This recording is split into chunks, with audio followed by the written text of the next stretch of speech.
promotional strategy communicating the value offering. Okay, so first, we have the digital and social media marketing. So digital and social media marketing involve using online channels and platforms to promote products or services, engage with customers, and builds brand awareness. So digital marketing encompasses various tactics such as search engine optimization or the SEO, content marketing, email marketing, pay-per-click or the PPC, advertising, and affiliate marketing. So social media marketing involves leveraging social media platforms like Facebook, Instagram, Twitter, LinkedIn, and YouTube to connect with target audiences, share content, and drive engagement. Okay, so pag hinambal natin yung digital and social media marketing in simple terms, we using online platforms patas kang Facebook, no, Instagram, and Google para i-promote ang aton nga products and to connect with customers. Okay, so for example, no, a clothing brand, no, ga-post nanda kang pictures nanda of their new collection sa Instagram, no. So makita nyo para sa Instagram, no, para maka-attract kang andang customers and also maka-encourage them to visit their online store. So, amo ang purpose ni digital and social media marketing. Okay? So, they advertise or they use platforms to advertise their products and to connect with the customers. Okay? So, next is the essentials of promotions.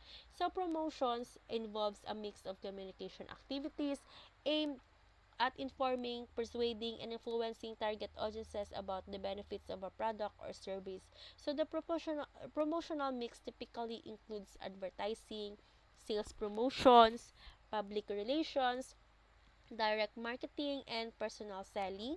So effective promotions requires a deep understanding of the target market, clear communication objectives and coordinations and promotional efforts across different channels. So meaning to say, no, essentials of promotions are the activities to inform, no, persuade and influence people about a product or a service. So for example, no, you are offering a limited time discounts to persuade people to try a new product. Okay, so offer ikaw ka mga, like kung may store ka bala, like mga bayuan, no? So go-offer ikaw nga, okay, ibakla nyo dyan kay limited time lang yan, no? Or ang discount na yan is good for 1 week lang yan, no? Ang ibig sabihin ka is to persuade, no, people para i-try da ang inyong bago nga produkto. So that is the essentials of promotion. So next is the hierarchy of effects or the AIDA model. So the AIDA model outlines that stages the consumers typically go through in response to marketing communication. So we have the attention, interest, desire, and action. So marketers use this model to design promotional campaigns that move consumers through each stage, from capturing their attention to ultimately motivating them to take action such as making a purchase. Okay, so what it is, no? Ano ang hierarchy of effects model? So, a model that shows the stages consumers go through, no? So, first, more to kailangan mention ko, no, a model nga ginapakita na is una, attention, next is ang interest, next is desire, and action. So, I will give you an example, no. Example is a car company, no. So, a car company creates an ad. So, dyan ka rama sila ng attention, no. So, that ad talks about its features. So, dyan ka rama sila ng interest. Next is shows how it benefits the customer. So, nagsilad ang desire. So, next, and the urge or the urges viewers to visit their showroom. So, dyan ang karama silid ang action. So, amo rang ginatawag nga hierarchy of effects model or the AIDA. So next is the role of digital media marketing and communicating value. So digital media marketing provides a unique opportunities to communicate value by delivering targeted, personalized messages to specific audiences. Through digital channels, marketers can reach consumers at various touch points along their buying journey, from initial awareness to post-purchase engagement. So digital media marketing allows for precise tracking and a measurement of campaign performance. So enabling marketers to optimize their strategies and allocate resources effectively. Okay. So the role of digital media marketing. So, okay.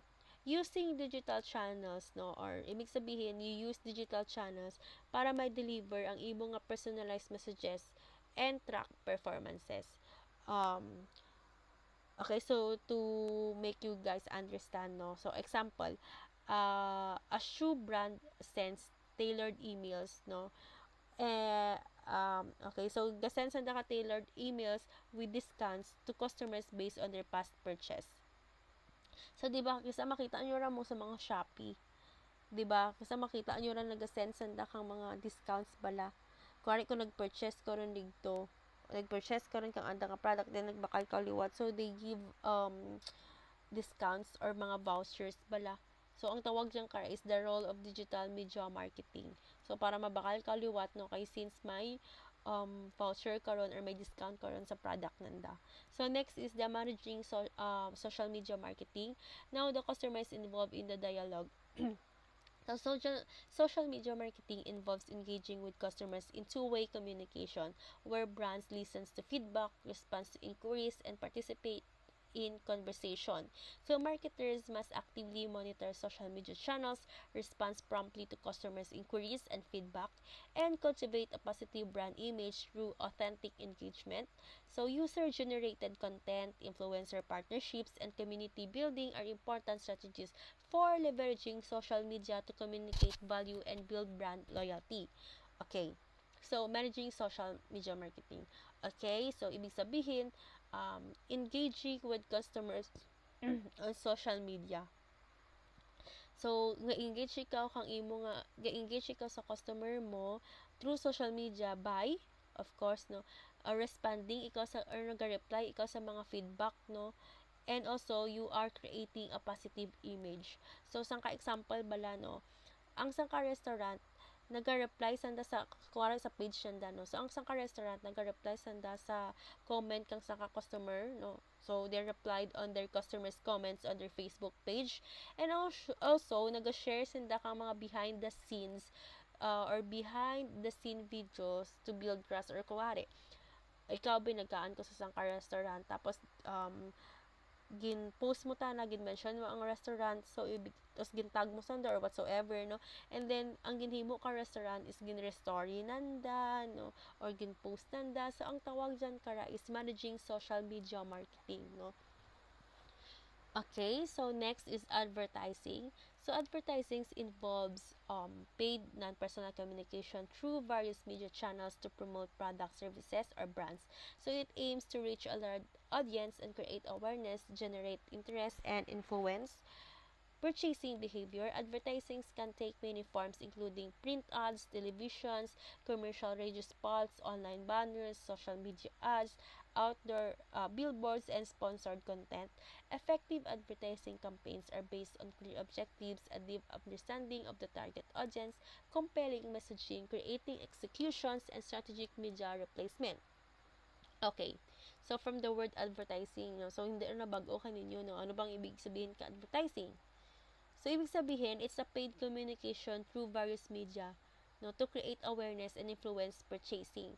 So, di ba, bisan ikaw ganyan makita ng mga billboards, no, sa TV, no, so, si Tide, si Pride, no, makita mo ba no, kung once ka maglantaw ko sa TV, so, we call it advertising. So, gina-advertise andang product. No? It's a paid communication, okay? So, just sarang example is a soda company. So, ang soda company airs on a TV or TV commercial during a popular show to reach a large audience, okay? So, syempre kung pats ka showtime ra ko nagalantaw ang showtime, so kailangan ibaydan mo ang ABS-CBN, no, para ipakita kung ano mga channel na, no, so ipakita rito ang imo nga product, no, since kira ka nagalantaw ka showtime, so kuwas ka mag-advertisement, kumbaga ipakita da or ipagaon da sa TV ang imo nga product. So syempre kung ang tao galantaw, no, ibig sabihin it will make a large audience, no, or engagement to reach out large audience, no. So amo rang advertising. So next is sales promotions. So sales promotions are short-term in incentives designed to stimulate immediate sales or encourages. So example includes discounts, coupons, rebates, free samples, contests, sweepstakes, loyalty programs, and point of purchase displays. So sales promotions can attract new customers, retain existing ones, boost sales during slow periods, and encourage trials of new products. However, a over-reliance on a sales promotions can erode brand equity and profitability if customers become conditioned to expect discounts or if promotions cannibalize regular sales. Okay, so sales promotions. So what it is, no? So short-term incentives to boost sales like discounts or contests. No? Okay, so in simple words, no, para ma-boost mo ang imo nga sales, so matugro ikaw ka mga discounts or mapa-contest ikaw. No, so kita mo ba sa gani sa mga Pepsi or sa Coke sa tanduay, no? So, di ba dati ra uso-uso nga pag nagpakayo ka tanduay litawon mo sa likod ka cup na kung madaag ka kang 1 million, no, brand new car, no. So, amura kasi ang ginahimo na so dyan ka na masilid ang sales promotion. So, example, no, a supermarket offers a buy one get one free deal on cereal boxes to increase sales. Okay? Next is public relations. So, PR, ang tawag natin ng PR, no, involves managing communications and relationships with various stakeholders, including ang media, customers, employees, investors, and the public. So, PR activities aim to enhance the reputation, credibility, and goodwill of a company or brand through. So PR helps build brand awareness, shape public perceptions, manage crises, and foster positive relationship with key stakeholders. So unlike advertising, PR often relies on earned media coverage where media outlets publish stories or content about a company or brand without payment. Okay. So again, what it is, no? So public relation meaning managing communications to enhance reputations and relationships. So ang bagan iri dyan, no? So PR often relies on earned media coverage. Kundiin ang media outlets gina-publish na ang mga stories or ang mga content about the product or about the company without payment. Okay? So, ang purpose na kara is to enhance ang reputation, ang credibility, and also the goodwill kang sangka company or sangka brand. So, sangka example kang public relations is, let's say, a tech company. So, a tech company hosts a charity event to improve its public image and build a goodwill. So, parang mahambal na nga, let's say, ang si ABS-CBN, so makita nyo ba ga-donate sa batay-bata, ga-donate sa mga orphanage, no? Of course, to promote ang public image nga, ang balanta nga sa ABS-CBN is nagabulig sa mga kabataan, no? So, that is the sample of public relations. So, next is personal selling. So, the most personal form of communication, ang personal selling. Okay. So, personal selling involves one-on-one interaction between a salesperson and a prospective customers to persuade them to purchase a product or service. So, amo yung mga kadalasan nga makita mo sa merkado, no, ang personal selling. So, it allows for customized communication, tailored product demonstrations, and immediate feedback, making it the most personal and flexible form of promotions. Personal selling is particularly effective for complex or high-value products where the salesperson can provide detailed information, address objections, and build relationships with customers. Personal selling requires skilled sales professionals who can listen to customer needs, build rapport, and guide them through the buying process effectively. Okay, so personal selling. So, ibig sabihin, one-on-one interaction para i-persuade mo ang imong customers para i-backlin ang imong product or ang imong service. So, makita nyo na, like what I said, kina makita nyo na sa merkado. So, di ba, bisan kita, ikaw mabaligya, ikaw sa tiyangge mo, no? Ako ang buyer mo. So, tatawag na dyan kara is one-on-one interaction ng kara, no? So, gina-persuade mo ako nga i-backlan ko ang imo bijan yung soft drinks, no, kay gusto ko tinabaklan ang Royal pig no persuade mo kana kung sige Mountain Dew lang kay Pepsi products kamo ni bukat kamo Coca-Cola products, no.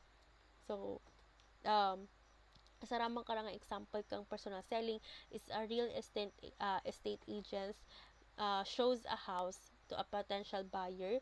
So gina-highlight na ang features and benefits kang balay nga rian. So that is personal selling, no, face to face. Okay? So text. Sorry. So next is um, moment. So, marketing of services, a differentiation strategy. So, under that, we have important characteristic of services. So, intangibility. Pag ginambagan natin kayo ng intangibility, hindi makaptan. So, service are intangible and cannot be seen, touched, or felt before purchase. This poses a challenge in communicating the value of service to customers. So, inseparability. Okay? So, services are often produced and consumed simultaneously, meaning that the provider and the customers are typically present during the service delivery. Variability. Service can vary in a quality depending on factors such as the service provider, time, location, and customer interaction. So, perishability, service cannot be stored or inventoried like physical products. Unused capacity cannot be recovered once the service opportunity is lost. Okay. So, important characteristic of services. So, ano rin ang sanda? Okay? So, ibig sabihin, a unique features of services like intangibility and inseparability. Like sa ginbasa ko kay Nano. So, sarang example dyan karaan is you can touch or see a haircut before you get it. So, intangibility. Okay? So, para sa karano, hindi mo makita or maakaptan or makita ang actual nga product plus kung magbakal ka bala kabayo sa may mall no, kasi nga makita mo, masukol mo, ang haircut na is makita mo pa na once nga okay rin, once nga natapos ka rin guntingan. Intangibility. So, amurian ang sara nga characteristic of services. No, the intangibility. No, so under that, we have the inseparability. Ito kayo na important characters of services. So, we have the intangibility, inseparability, variability, and perishability. Okay? So, next is providing quality service. Okay, so we have the providing quality service is essential for building customer satisfaction, loyalty, and positive word of mouth. Quality service delivery involves understanding customer needs and expectations, setting service standards, training employees, monitoring service delivery, and continuously improving service process. Service quality is often assessed based on factors such as reliability, responsiveness, assurance, empathy, and tangibles. Okay, so providing quality services. So what it is? Okay, so meaning you are ensuring customer satisfaction. So gina-make sure mo nga masatisfy ang imo customer through understanding kung ano ang anda nga kailangan or ando nga needs, and you are setting standards. Okay, patas bala sa mga hotel. So a hotel no, they trains their staffs para maka-provide or to provide prompt and friendly service to guests no.